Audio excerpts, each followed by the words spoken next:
আমি শ্রেয়া। আমার নতুন একটা ভিডিওতে তোমাদের ওয়েলকাম জানাই। আজ আমরা একটা নতুন জায়গা যাচ্ছি। হ্যাঁ, জায়গাটা আমার কাছে হয়তো নতুন, কিন্তু আমার পরিচিত যারা রয়েছে তারা প্রায় সবাই এই জায়গাটায় ঘুরে গেছে। আজ আমরা যাচ্ছি রাজবাড়ি। ঝাড়গ্রাম রাজবাড়ি নয় কিন্তু, এটা আমাদের খড়গপুর রাজবাড়ি রিসর্টে। অনেক দিন ধরেই এটার খাওয়ার রিভিউ, অ্যাড এবং ফেসবুকে প্রায় প্রত্যেক পরিচিত মানুষকেই দেখেছি এখানে এসে ঘুরে যেতে। তাদের ফটোজ আমি দেখেছি। তাই আমি ঠিক করলাম আজকে একবার ঘুরে আসাই যাক। আমি এতদিন আসতে পারিনি, তার কারণটা হচ্ছে আমার প্রেগনেন্সির কারণে আমি এখানে আসতে পারিনি। তো আজ একটা আমাদের খুব ভালো দিন সেলিব্রেট করার জন্য আমরা এখানে এসেছি। তো কিসের জন্য এখানে এসেছি সেটা জানতে হলে তোমাদের পুরো ভিডিওটা দেখতে হবে। আমরা এখানে পার্কিংয়ে গাড়ি রেখে আস্তে আস্তে সবাই ভেতরে ঢুকলাম। ভেতরে ঢুকে দেখলাম যে এনাদের একটা কিছু কার্নিভেলের আয়োজন চলছিল, নিউ ইয়ার কার্নিভেল। তো সেই তার আয়োজন, এখানে স্টেজটা তৈরি হচ্ছে। তো আমরা সবাই মিলে এসেছি, বাবা মা, আমার মামামও এসছে। মামামকে আর তো রেখে আসা সম্ভব নয়, ওকেও তুলে নিয়ে চলে এসেছি সবাই মিলে মজা করব বলে। ভেতরের অ্যাম্বিয়েন্সটা শুনেছি অনেকেরই মুখে যে খুব ভালো। ভেতরে ঢুকে দেখলাম সত্যিই প্রথমটা ঢুকে ভালো লাগলো। এখানে আমরা প্রথমে গিয়ে যিনি আমাদেরকে রিসিভ করছিল তারা প্রথমেই জেনে নিল যে আমরা কজন এসেছি এবং ভেতরে আমাদের সিট ফাঁকা আছে নাকি।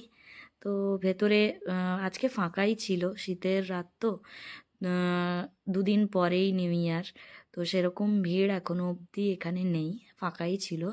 তো আমরা 5 জন টোটাল গেছিলাম, আমার মাম্মামকে নিয়ে 5.5 জন। তো আমরা এখানে আমাদের নাম এন্ট্রি করে সবাই মিলে ভেতরে ঢুকলাম। ভেতরে ঢুকে আমরা খুব ভালো একটা ওয়ার্ম উইশেস পেলাম, যেটা আমি শুনেছি এখানে হয়ে থাকে। আমাদের সবাইকে বরণ করলো, সাথে আমার মাম্মামকেও বরণ করলো। এই জিনিসটা সচরাচর আমি অন্য কোনো হোটেল বা রিসর্টে আমি দেখিনি।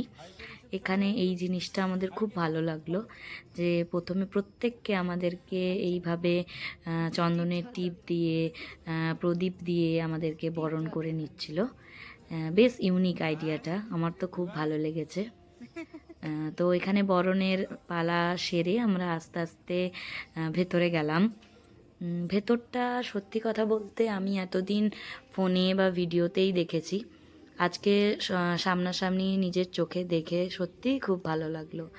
পুরো পরিবেশটা এখানে বাঙালিয়ানার ছোঁয়া, লাল সাদা, সাদা চেয়ার, লাল সোফা, খুব সুন্দর লাগছে দেখতে। এনাদের ইন্টিরিয়ার ডেকোরেশনটাও খুব সুন্দর। আমাদের ঢোকার সময় ওনারা জেনে নিল যে আমরা এখানে বাঙালি খাবার খেতে প্রেফার করছি কি না, কারণ এই জায়গাটা কেবলমাত্র বাঙালি খাবার দাবারের জন্যই, এবং ডেকোরেশনটার কথা মাথায় রেখে, বাঙালি একটা কালচারকে মাথায় রেখে ডেকোরেশনটাও সেইভাবে করা হয়েছে।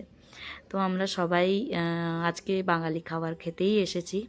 যদি তোমরা কেউ কন্টিনেন্টাল বা চাইনিজ বা আদার্স কিছু প্রেফার করো, তো তার জন্য তোমাদের বাইরে ওদের আলাদা একটা সেগমেন্ট আছে, সেখানে তোমরা যেতে পারো। এখানে আমরা বসে দেখলাম কাঁসার থালা, গ্লাস, যেটা আমাদের বাঙালির ঐতিহ্য, এটা প্রায় মুছেই গেছে। এখানে আমাদের খড়গপুরের বিখ্যাত সব জায়গাগুলোর ছবি এবং নাম লেখা আছে। এই কাঁসার থালায় খাওয়ার রেওয়াজটা আমাদের প্রায় উঠেই গেছে, সাধারণত দেখা যায় না। এটা ছিল আমাদের ওয়েলকাম ড্রিঙ্কস, একটা লিচি ড্রিঙ্কস দিয়েছিল। স্বাদটা মোটামুটি ভালো ছিল, খারাপ নয়। এবার আস্তে আস্তে আমরা মেনু অর্ডার দিলাম, কারণ রাত হয়ে যাচ্ছে, তো ছোট বাচ্চা আসে সাথে, বেশি রাত করা যাবে না। তো সুবর্ণ এখানে খাওয়ার অর্ডার দিল। আমরা কি কি খাওয়ার অর্ডার দিলাম তোমাদেরকে পরে দেখাচ্ছি।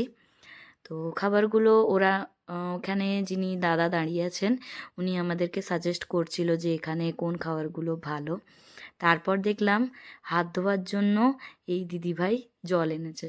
এটা আমার সত্যি কথা বলতে খুব অস্বস্তি হচ্ছিল, কারণ আমাদের তো অভ্যেস নেই কেউ হাত ধুইয়ে দেবে, কিন্তু খুব ভালো লাগলো। বিশ্বাস করো, তোমরাও যারা যাবে তাদেরও আশা করি খুব ভালো লাগবে। এটা ছিল এদের মেনু কার্ড। মোটামুটি মেনুগুলো দেখে প্রত্যেকটাই বাঙালি খাবার দাবার। আমি তো ফার্স্ট টাইমই দেখছিলাম, কারণ এরকম এই ধরনের খাবার দাবার খড়গপুরে আর কোথাও কোনো হোটেল বা রেস্টুরেন্টে পাওয়া যায় বলে আমার জানা নেই। হয়তো পাওয়া যেতে পারে, কিন্তু আমি হয়তো জানি না। তোমরা যদি কেউ জেনে থাকো আমাকে অবশ্যই কমেন্টে জানিও যে খড়গপুরে আর কোথায় কোথায় এই ধরনের বাঙালি খাবার দাবার পাওয়া যায়। ভেতরের এখানে ইন্টেরিয়ার ডেকোরেশনটা আমি দেখছিলাম ঘুরে। খাবার অর্ডার দেওয়ার পর খাবারটা আসতে তো অনেকক্ষণ টাইম লাগবে, তাই আমরা চারিদিকটা ঘুরে ঘুরে ফটো নিচ্ছিলাম। আদার্স চারিদিকে কিভাবে কোথায় কি কি আছে একটু ঘুরে দেখছিলাম।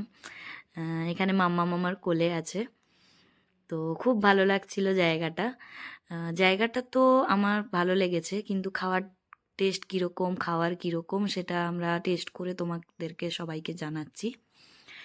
আর ঠিক আমরা যেখানটা বসেছিলাম তার অপোজিট সাইডে এইরকম সুইমিং পুল রয়েছে। কেউ যদি এখানে এসে রাত্রে থাকতে চাও, সারাটা দিন কাটাতে চাও, তো এইখানে হোটেলে রুমও পাওয়া যায়, তোমরা রুমও নিতে পারো। আর এই সাইডে একটা বার্থডে পার্টি হচ্ছিল, তো আমরা সেই জন্য ওই দিকটায় যাচ্ছিলাম না, আমরা দূর থেকেই ফটো তুলছিলাম। আমরা এইখানে ভেতরটায় বসেছিলাম এবং সাইডে এই জায়গাটায় একটা বার্থডে পার্টির আয়োজন করা হয়েছিল। ইন্টেরিয়ার ডেকোরেশন সাজানো সত্যি খুব সুন্দর, আমার তো খুব ভালো লেগেছে। তো আমরা এখানে একটা জায়গায় এসেছি, নতুন একটা জায়গা, ফটো তুলবো না তা তো হয় না। আমরা বেরিয়ে চারিদিকটা ঘুরছিলাম, খুব ভালো লাগছিল। ঠান্ডাটাও বেশ ভালোই জাঁকিয়ে পড়েছে। আর শীতকালে ওখানে গিয়ে খাওয়া দাওয়া করার তো একটা হোটেলে গিয়ে খাওয়ার মজাটাই আলাদা, সেটা সবাই জানো। তো যাই হোক, আমরা এখানে কেন এসেছি সেটা বলি। আজ আমরা এসেছি আমার ভাইয়ের বার্থডে সেলিব্রেট করার জন্য। তো এখানে ভাইয়ের জন্য কেকটা আমরা বাইরে থেকেই নিয়ে এসেছিলাম, ওনাদেরকে বলতে ওনারা ডেকোরেশন করে দিল। ওনাদের আতিথেয়তা এতটাই ভালো যে কেকটা এত সুন্দরভাবে সাজিয়েছে, এবং কেক কাটিংয়ের সময় পেছন থেকে ব্যাকগ্রাউন্ড মিউজিক খুব ভালো লাগছিল। তোমরা দেখতে পাচ্ছ এখানে ভাই কেক কাটছে। এই পুরো ডেকোরেশনটা কিন্তু ওনারাই করে দিয়েছে। তোমরা যদি কেউ তোমাদের স্পেশাল ডে সেলিব্রেট করতে চাও তো এখানে গিয়ে অবশ্যই যেতে পারো। আমি কথা দিচ্ছি তোমাদের ভালো লাগবে, নিশ্চয়ই ভালো লাগবে। আমার তো খুব ভালো লেগেছে এখানে। তারপরে আমরা এখানে কেক কাটিং হলো, এবার আস্তে আস্তে খাবারগুলো আসছে। কি কি খাবার আমরা অর্ডার দিয়েছি তোমাদেরকে এক এক করে দেখাচ্ছি। আমরা প্রথমে এখানকার সিগনেচার ডিশ যেটা আমরা অর্ডার দিয়েছিলাম ফিশ ফ্রাই। ফিশ ফ্রাইটা খুবই সুন্দর ছিল, তোমরা আস্তে আস্তে দেখতে পাবে। আমরা ফিশ ফ্রাই অর্ডার দিয়েছিলাম, ভেটকি মাছের পিওর একদম মানে অরিজিনাল ভেটকি মাছেরই ফিশ ফ্রাই। এই যে ফিশ ফ্রাইটা খুব সুন্দর খেতে, তোমরা যদি যাও তোমরা কিন্তু এটা মাস্ট ট্রাই করো, আমার খুব ভালো লেগেছে। এখানে কাঁসার থালার উপরে আবার দেখলাম কলা পাতা দিয়ে গেল, এটা আরও সুন্দর লাগলো। তো আস্তে আস্তে সমস্ত খাবার আসছে, ওনারা খুব বেশিক্ষণ টাইম লাগেনি খাবারগুলো দিতে, 15-20 মিনিটের মধ্যেই দিয়েছিল। আমরা তো বাসন্তী পোলাও সবাই ট্রাই করেছি, এখানে আমি অর্ডার দিয়েছিলাম ঢাকাই পোলাও। সত্যি কথা বলবো, ঢাকাই পোলাওটার স্বাদ অসাধারণ ছিল।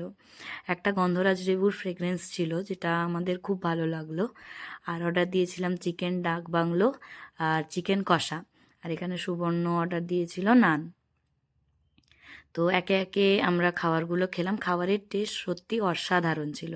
খাওয়ার শেষে আমাদেরকে দিয়ে গেল এই বাটা ভরা পান। এটা আমরা এক্সপেক্ট করিনি যে এটা আমাদেরকে দেওয়া হবে, কিন্তু খুব ভালো লাগলো। তো তোমরাও জেনে নাও যে আমাদের এই জায়গাটা, এখানকার সমস্ত কিছু কেমন লাগলো আমার বাবার মুখে। বাবা বলো কেমন লাগলো খাওয়া দাওয়া? খুবই সুন্দর লেগেছে। প্রথমবার এলাম আমার ছেলের বার্থডে সেলিব্রেশন করতে ফ্যামিলি নিয়ে, এই ফার্স্ট টাইম আসা হলো, আগে কোনোদিনও আসিনি, শুনেছি অনেকের মুখেই। না, খাওয়া দাওয়া খুব সুন্দর, টেস্টটা মানে খাবারের প্রত্যেকটা খাবারের টেস্ট খুব সুন্দর। খাবারের টেস্ট আমাকে অপূর্ব লেগেছে, এবং আমার ছেলের জন্মদিন সেলিব্রেশনটা আমার কাছে স্মরণীয় হয়ে থাকবে। রাজবাড়িতে আমরা ফ্যামিলি নিয়ে এসেছি, এনাদের আতিথেয়তা এবং খাবার দাবার সর্বশেষ এনাদের সব কিছুই ভালো লাগলো। কে কেমন লাগলো?